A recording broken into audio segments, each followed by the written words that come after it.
Kirodilal Meena jail से हुए रिहा, थाने के बाहर पहुंचे बहुत तादाद में लोग।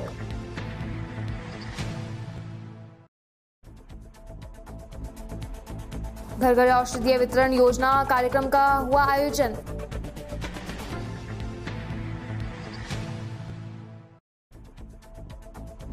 जिला मुख्यालय पर भाजपा सरकार की विफलताओं के खिलाफ धरना प्रदर्शन, राज्यपाल के नाम ज्ञापन सौंपा।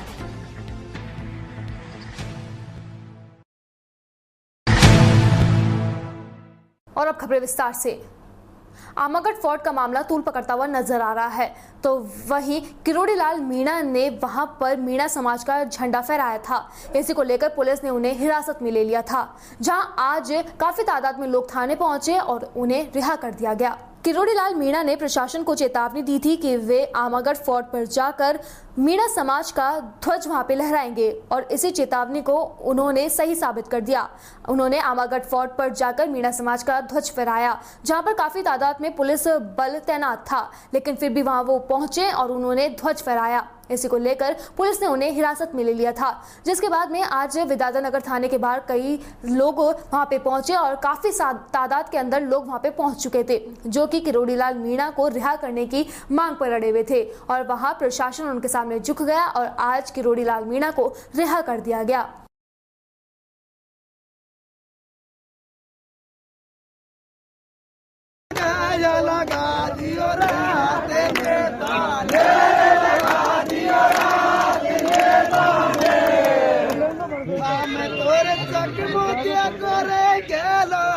बीजेपी को लाड़े लो नेता, बीजेपी को लाड़े लो नेता, लाड़े लो नेता रे चकमा दे लो रे गेलो रे, बीजेपी को लाड़े लो नेता, बीजेपी को लाड़े लो नेता, वो झुंडा पगड़ पे ले रे जमीने से बाबा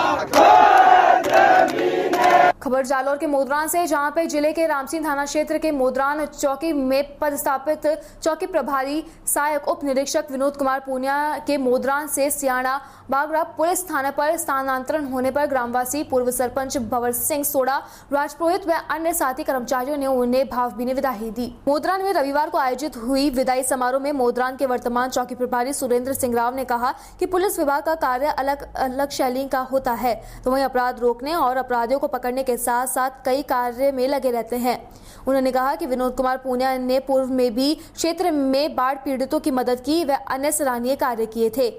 उन्होंने कोरोना संक्रमण जैसी महामारी के बीच में जरूरतमंदों की मदद की और लोगों को कोरोना के नियमों की पालना करना भी सिखाया और उसी में अपनी तत्परता दिखाई है। बरबारा के छिपाबड़ौर से, जहां पे पंचायत समिति परिसर में जुलाई माह के प्रथम सप्ताह में आयोजित होने वाले वन महोत्सव कार्यक्रम के तहत पौधारोपण किया गया, जिसमें विभिन्न प्रजातियों के पौधे लगाए गए। वहीं विकास अधिकारी राहुल बैरवा व क्षेत्रीय वन अधिकारी ओम प्रकाश शर्मा द्वारा घर घर औषधि योजना के अंतर्गत अश्वगंधा, तुलसी, गिलोई, कालमेघ जैसे अन्य औषधीय पौधों का वितरण किया गया। वन महोत्सव कार्यक्रम के द्वारा क्षेत्रीय वन अधिकारी ओम प्रकाश शर्मा ने अपने संबोधन में कहा कि वृक्ष हमारी धरोहर है, वृक्षों को बचाना हम मानव लोगों का धर्म है, तो वहीं हमारा कार्य भी है। इसलिए हम लोगों को हरे वृक्षों को काटने से रोकना चाहिए और नए पौधों को लगाकर पर्यावरण संतुलन को बचाने के लिए हर संभव प्रयास करने चाहिए। खबर पिड़ावा से, जहां पर 1 अगस्त को वन महोत्सव कार्यक्रम 2021-22 का आयोजन राजकीय महाविद्यालय पिड़ावा में आयोजित किया गया, जिसमें घर घर औषधीय वितरण योजना कार्यक्रम के भी शुभारंभ की गई। इसके तहत घर घर में औषधीय पौधे वितरण किए जाएंगे, जिससे हर घर में औषधीय पौधे उपलब्ध रहे और जरूरत के समय किसी भी बीमारी में काम आ सके। और इसी के साथ पौधारोपण कार्यक्रम का आयोजन किया गया, जिसमें नगर पालिका अध्यक्ष कौशल्याबाई पाटीदार द्वारा पौधारोपण किया गया है। खबर टॉक के मालपुरा से, जहां पर आज रविवार को युवा कार्यक्रम एवं खेल मंत्रालय भारत सरकार की स्वायत्तशासी संस्था नेहरू युवा केंद्र टॉक में जिला युवा अधिकारी हितेश कुमार के निर्देशानुसार मालपुरा ब्लॉक NYV मनीष बैरवा के नेतृत्व में आज मालपुरा प्रखंड में लावा कस्बे में स्वच्छता के नियम की शपथ दिलवाई गई, जिसमें हर वर्ष 1000 घंटे यानी कि 2 सप्ताह में 2 बार श्रमदान करके स्वच्छता के इस संकल्प को चरितार्थ करूंगा। मैं न गंदगी करूंगा, न ही किसी और को करने दूंगा। सबसे पहले मैं स्वयं से, मेरे परिवार से, मेरे मोहल्ले से, मेरे गांव से एवं मेरे कार्यस्थल से शुरुआत करूंगा। मैं ये मानता हूं कि दुनिया में जो देश स्वच्छ दिखते हैं उसका कारण है कि वहां के नागरिक गंदगी नहीं करते हैं और नहीं करने देते हैं। इस विचार के साथ में मैं गांव-गांव और गली-गली स्वच्छ भारत मिशन का प्रचार करूंगा। खबर टॉक से है, जहां पर आज भारतीय जनता पार्टी टॉक द्वारा राज्य सरकार की विफलताओं को लेकर धरना प्रदर्शन किया गया और भाजपा जिला अध्यक्ष राजेंद्र पराणा के नेतृत्व में राज्यपाल के नाम ज्ञापन भी सौंपा गया। जिला अध्यक्ष के नेतृत्व में टॉक के डाक बंगला पर धरना प्रदर्शन किया गया। इसमें उत्तर प्रदेश सह प्रभारी सतीश चंदेल, प्रदेश मंत्री व जिला प्रभारी अशोक सैनी ने संबोधित किया और प्रभारी ने मुख्यमंत्री अशोक गहलोत पर किसानों में बेरोजगारों के साथ झूठे दावे करने का आरोप लगाए। उन्होंने कहा कि सरकार द्वारा वादे पूरे नहीं किए जाने की वजह से आज किसान व बेरोजगार आत्महत्या कर रहे हैं। सरकार की कार्यशैली के चलते आमजन में भय का माहौल बना हुआ है। वहीं अपराधियों को पनाह भी मिल रही है। बिजली की दरें लगातार बढ़ रही है और कांग्रेसी राज में आमजन त्रस्त हो चुका है तथा 2018 में जिस विकसित स्थिति में भाजपा ने कांग्रेस को सत्ता सौंपी वह राजस्थान आज दयनीय स्थिति में पहुंच गया है तथा प्रदेश की कानून व्यवस्था भी ठप हो चुकी है। अशोक सैनी ने आरोप लगाए हैं कि राजस्थान में अपराध में बेतहाशा वृद्धि हुई है तथा संपूर्ण भारत में राजस्थान अपराध का सिरमौर बन चुका है। बाद में जिला अध्यक्ष राजेंद्र पराणा के नेतृत्व में कलेक्ट्रेट तक मार्च निकाला गया तथा नारेबाजी कर टोंक जिला प्रशासन को सरकार की विफलताओं के खिलाफ ज्ञापन सौंपा।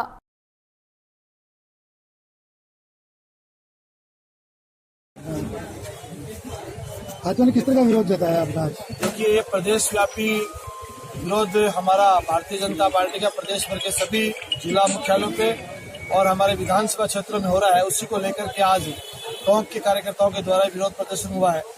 आज 2.5 वर्ष से हो गए प्रदेश की कांग्रेस सरकार को।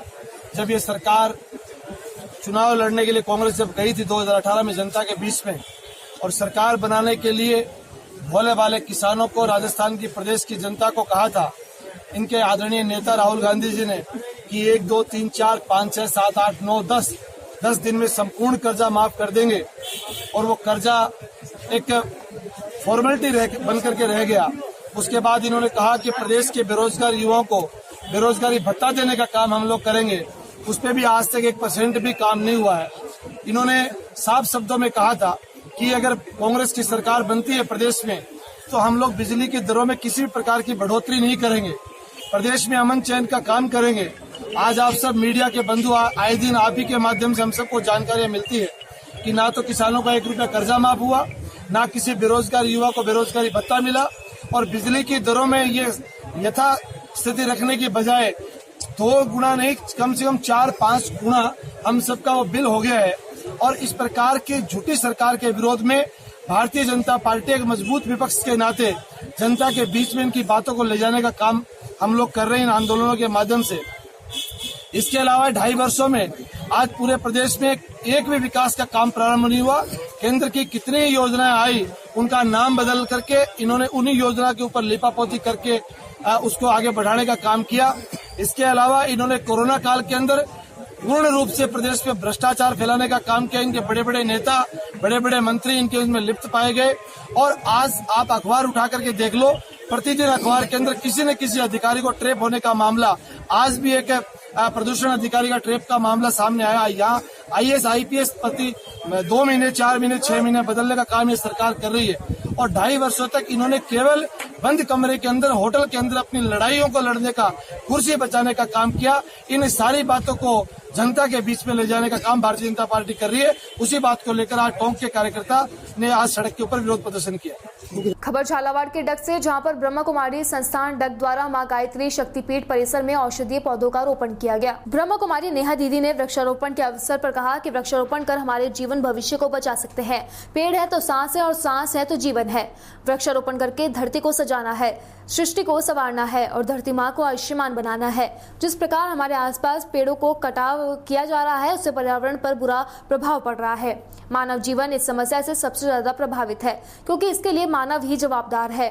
हमें अपने पर्यावरण संरक्षण के बारे में सोचने की जरूरत है, इसलिए अपने आसपास पौधारोपण कर पर्यावरण बचाने के यज्ञ में आहुति डालें। पेड़ हमारे जीवन का आधार है। जीवन के लिए ऑक्सीजन हमारे पेड़ों से ही मिलता है और प्रकृति के साथ छेड़छाड़ बंद करनी होगी। जो पेड़ काटे जा चुके हैं उनकी जगह नए पौधे लगाना अति आवश्यक हो गया है। खबर जालौर के भीनमाल से, जहां पर राजकीय उच्च माध्यमिक विद्यालय बोटा में कार्यरत शिक्षक वृदाराम भाटी खानपुर शनिवार को राजकीय सेवा से सेवानिवृत्त हुए। इस दौरान राजकीय उच्च माध्यमिक विद्यालय बोटा में विदाई समारोह का आयोजन पीईओ गणपत लाल सुखाड़िया की अध्यक्षता में आयोजित किया गया। इस दौरान गणपत लाल सुखाड़िया ने कहा कि वरदाराम जी भाटी का शिक्षा के क्षेत्र में सराहनीय कार्य किया है। युवा वर्ग को उनके कार्यकाल से सीख लेने की जरूरत है। साथ ही उन्होंने उज्जवल भविष्य की कामना करते हुए कहा कि सेवानिवृत्त होने के बाद आप समाज के क्षेत्र में अग्रणी रहे। सामाजिक चिंतनक, खेल व स्वतंत्र पत्रकार टीकाराम भाटी ने कहा कि पिताश्री वरदाराम भाटी ने शिक्षा विभाग में 5 साल तक सेवा देने के बाद में नई दिल्ली व पुणे सहित देश के कई बड़े शहरों में उदय रोडलाइन कंपनी के अंदर नामी कंपनियों में करीब 17 वर्ष तक बतौर मैनेजर के पद पर सेवाएं दी है। तत्पश्चात पुणे शिक्षा विभाग में ज्वाइन कर ली और 19 वर्ष तक ज्वाइनिंग से सेवानिवृत्त तक एक ही स्कूल राजकीय उच्च माध्यमिक बोटा में ही बेदाग व सम्मान के साथ में बिना किसी अवरोध के ईमानदारी पूर्वक सेवाएं दी है।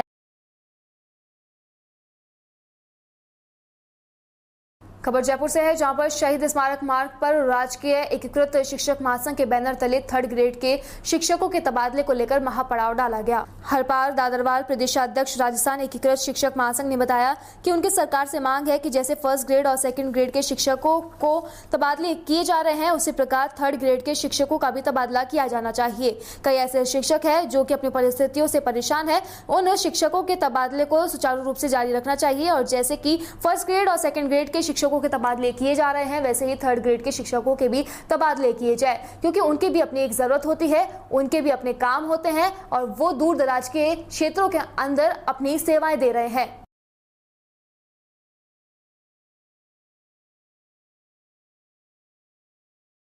वाजिब और तथ्यों के आधार तो आपका संघर्ष, आपका विश्वास, क्योंकि आप में से लगभग 90% साथियों से मैं पहली बार मिला।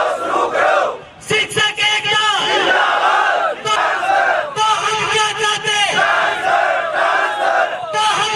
फिलहाल हमारा राजस्थान बुलेटिन में बस इतना ही। देश और दुनिया की तमाम खबरों के लिए देखते रहिए DPK न्यूज। नमस्कार।